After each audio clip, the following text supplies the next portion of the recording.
Hop. Bonjour. Est-ce qu'on peut aller à la cascade du Bois de Boulogne?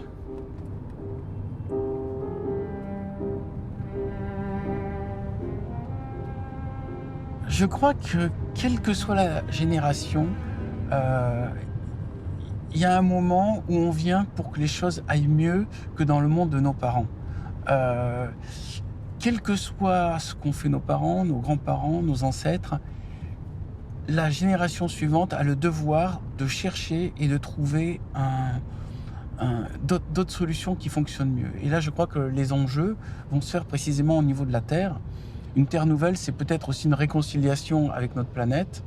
Et un ciel nouveau, c'est peut-être une réconciliation avec tout ce qu'il y a autour de nous, donc peut-être la colonisation de l'espace. Donc pour moi, rechercher une Terre nouvelle et un ciel nouveau, ça veut dire maintenant rentrer dans une science-fiction positive.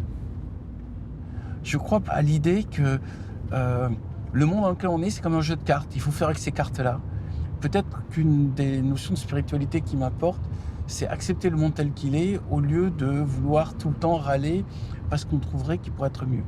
Par contre, ça ne nous empêche pas de réfléchir à des solutions nouvelles. Finalement, on vit dans un monde qui est plutôt pas mal.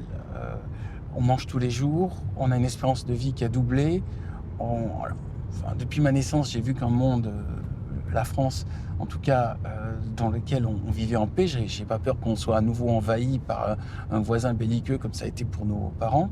Maintenant, déjà, apprécions ce qu'on a et trouvons une manière de laisser à nos enfants quelque chose d'encore mieux. J'ai l'impression qu'on laisse à nos enfants un monde encore mieux, ne serait-ce que parce que le système éducatif a fait beaucoup de progrès, parce qu'il y a de nouveaux outils et parce que il y a maintenant une conscience qu'il ne suffit pas de faire de l'industrie et de produire économiquement, mais qu'il faut aussi arrêter de polluer, il faut aussi réfléchir à une harmonie, une sorte de réconciliation de l'homme avec sa planète et les autres formes de vie, que ce soit les végétaux ou les animaux. Je crois à la diversité des êtres humains, c'est-à-dire que le fait qu'on soit tous différents et qu'on pense tous différemment, c'est un plus. Et je crois qu'après, le sens d'une vie, c'est trouver son propre mode d'emploi et s'utiliser. Donc moi, il me semble que mon talent est l'imagination et je m'épanouis à utiliser cette imagination pour écrire des histoires. Mais un peu comme une abeille s'épanouit à faire du miel. Il n'y a pas une volonté de rentabilité, il n'y a pas une volonté de célébrité ou de richesse, il y a juste l'idée de j'ai quelque chose que je sais faire que les autres ne savent pas faire.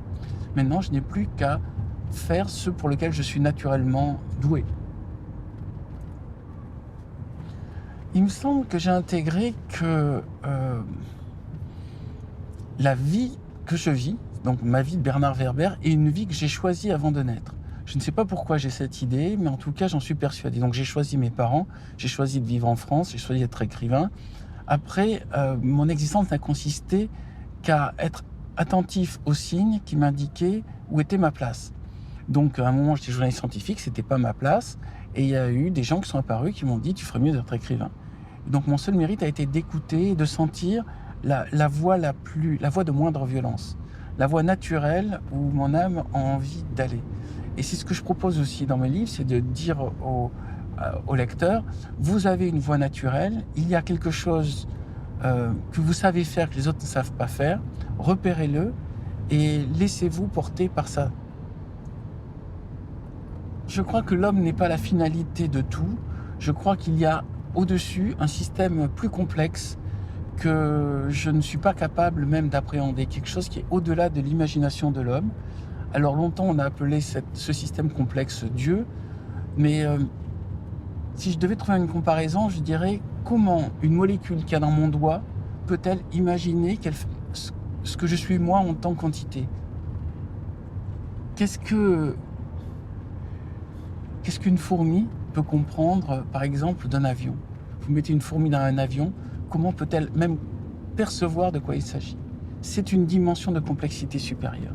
Ben voilà, on est tous des fourmis qui sommes peut-être dans un vaisseau dont nous n'arrivons même pas à comprendre le sens et dont nous ne connaissons pas le nom du capitaine. J'aime bien cet énorme espace de nature posé à quelques quelques mètres du périphérique et dans lequel il y a une sensation de dépaysement. J'ai besoin d'être près des arbres. Ces arbres, ils montent vers la lumière et ils plongent leurs racines vers l'eau. Voilà une leçon qui me semble intéressante. Essayer d'enfoncer ses racines, comprendre ce qu'il y a en dessous et en même temps ne pas s'arrêter de monter vers la lumière. Et peut-être que toutes les spiritualités ont voulu dire ça. Après, le message a été plus ou moins interprété. Merci de m'avoir amené jusque-là. Ciao.